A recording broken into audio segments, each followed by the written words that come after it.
नमस्कार साथियों, मैं शिवम सोंधिया स्वागत करता हूं आपके अपने कोचिंग क्लासेस तथास्तु कोचिंग क्लासेस में। साथियों, आज हम जानेंगे कि दो अगर भिन्न संख्याएं हैं, भिन्न संख्याएं का मतलब यह है कि परिमेय संख्या है तो हम उसे किस प्रकार से बताएंगे कि कौन सी संख्या बड़ी है और कौन सी संख्या छोटी है।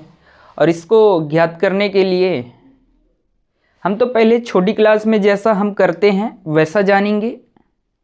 इसके बाद हम बड़ी क्लास में किस तरह से करते हैं ये भी जानेंगे। इसके बाद हम कंपटीशन में किस प्रकार से करेंगे।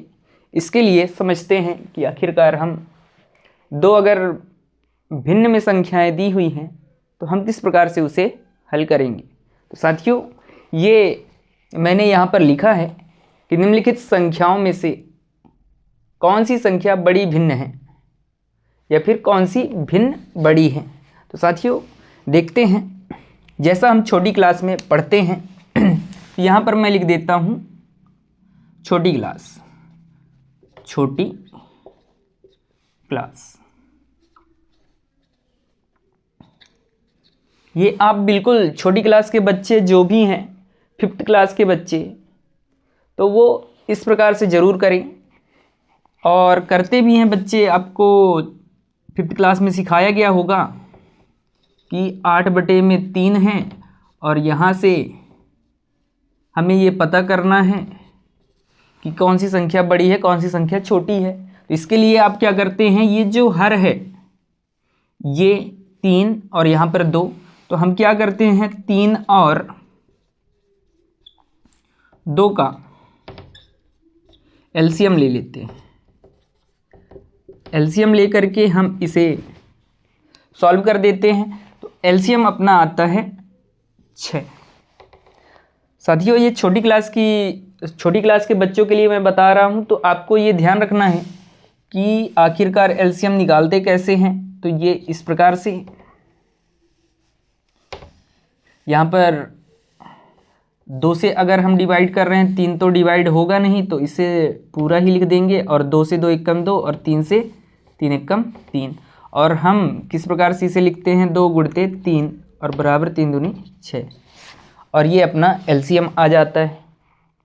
इसके बाद हम क्या करते थे कि इस 3 का भाग इस 6 में किया जाता था, यानी कि 8/3 को इस प्रकार से लिख करके हम क्या करते थे कि इस 3 का भाग इसमें कर देते थे तो आता था 2, और 2 को हम क्या कर देते थे, 2 का गुणा ऊपर नीचे करके 8 दूनी 16 और ये 3 दूनी 6। इसी प्रकार से ये 5/2 होता था, और हम क्या करते थे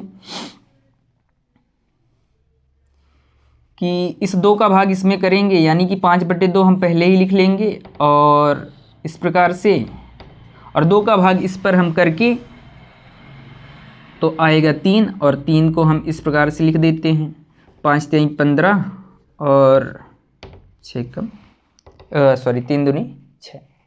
तो हमें साथियों ये ध्यान रखना है कि हम किस प्रकार से इसे हल करते हैं। तो 15/6 और ये 16 बड़ा कि 15 बड़ा, तो हमें पता है कि ये 16 बड़ा है, यानी कि ये हम इसकी वैल्यू वापस कर देंगे फिर से, यानी कि जो संख्या, यानी कि इससे ये संख्या बनी और इससे ये संख्या बनी, यानी कि हम इस वैल्यू को वापस कर देंगे, और यहाँ से ये 5/2, और हमें ये पता चल जाएगा कि ये संख्या बड़ी है। लेकिन इससे क्या होगा साथियों कि आप छोटी कक्षाओं में ये पढ़े हैं। अगर हम बड़ी कक्षाओं में देखें, बड़ी कक्षाएं यानी कि 6th 7th 8th ऐसे बच्चे, तो आपको इस तरह से करने की ज़रूरत नहीं है। आपको मैं एक शॉर्टकट तरीका बताता हूं कि हमें ये ध्यान रखना है साथियों कि भिन्न वाली संख्या को जब तक हम छोटी या बड़ी नहीं बता सकते जब तक उसके हर समान ना हो। तो साथियों हम क्या करेंगे कि ये 8/3 है और ये मान के चलते हैं कि ये हमें ज्ञात करना है कि कौन सी संख्या बड़ी है छोटी है। तो हम यहाँ पर ये कर सकते हैं कि हर समान विधि, इसका मतलब ये है, हर समान विधि में पहले लिख देता हूँ। हर समान विधि का मतलब ये है कि हम इस हर का गुणा इन दोनों पे करें और इस 3 का गुणा इन दोनों पे करें, यानी इस हर का गुणा इन दोनों पे और इस हर का गुणा इन दोनों पे। इससे क्या होगा साथियों, इससे ये होगा कि हर समान हो जाएंगे। देखेंगे कैसे, कि 2 का गुणा 8 से 8 दूनी 16 और 3 दूनी 6, इस प्रकार से।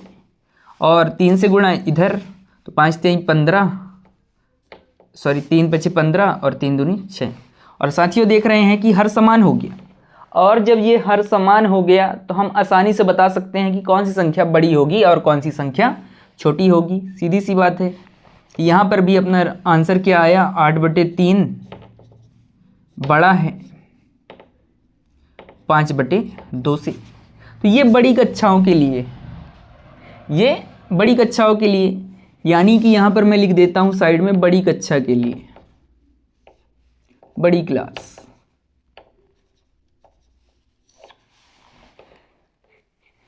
थोड़ा सा टेढ़ा लिखा हुआ है, मैं थोड़ा सीधा लिख देता हूँ इसे, बड़ी क्लास।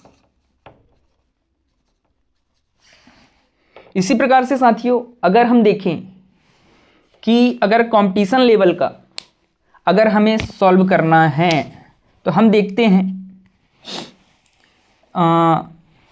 इसी में हर समान विधि में हम एक देखते हैं अंश समान विधि। अंश समान विधि,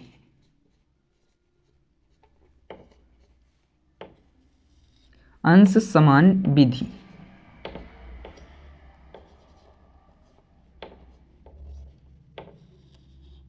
और अंश समान विधि में हम देखेंगे साथियों कि हम इसे किस प्रकार से कर सकते हैं। ये कंपटीशन लेवल का है, मेरे ख्याल से छोटी क्लास के बच्चों को इस प्रकार से नहीं बताया जाता, लेकिन मैं कंपटीशन को भी लेकर के चल रहा हूँ। छोटी क्लास और ये बड़ी क्लास और ये अंश समान विधि जो कि कंपटीशन लेवल के लिए है।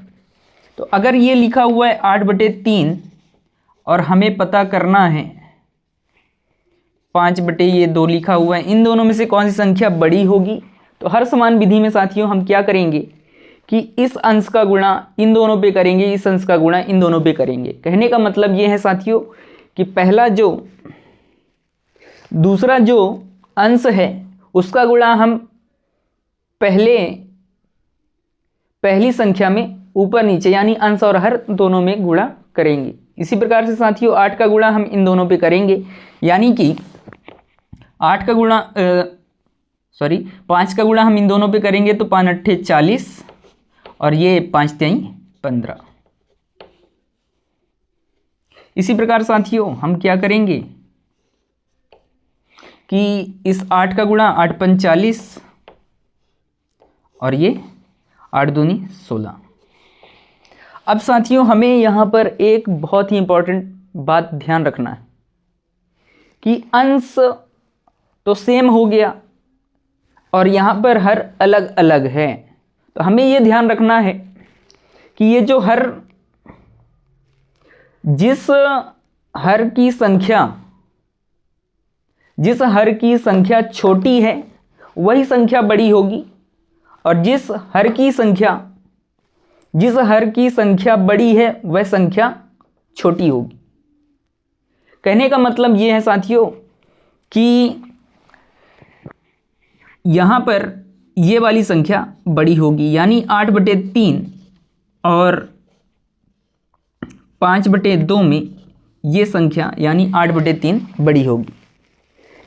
हम इसे ध्यान रखेंगे कि हमें जस्ट इसका उल्टा करना है, यानी हर में देखेंगे तो हर में क्या होना चाहिए, जो संख्या बड़ी है तो वो बड़ी ही होगी, किंतु अंश समान विधि में हम क्या करेंगे साथियों, अंश समान विधि में जो संख्या यानी जो हर छोटा होगा वही संख्या बड़ी होगी, और जो हर बड़ा होगा वह संख्या छोटी होगी। जैसे आप देखते हैं साथियों कि -4 बड़ा कि -5 बड़ा, तो आपको ये ध्यान होगा साथियों कि -4 बड़ा, क्योंकि जो संख्या अगर माइनस में हो जाती है तो जो जितनी बड़ी संख्या होती है वह उतनी ही छोटी होती है। कहने का मतलब यह है कि 4 जो है 5 से छोटी संख्या है, किंतु माइनस लगा हुआ है। माइनस के चलते क्या होगा साथियों, माइनस के चलते ये संख्या एक ही बड़ी थी तो ये एक छोटी हो जाएगी। कहने का मतलब ये है कि ये संख्या ही बड़ी कहलाएगी। तो साथियों उम्मीद करता हूँ कि आपको ये मेथड समझ में आई होगी।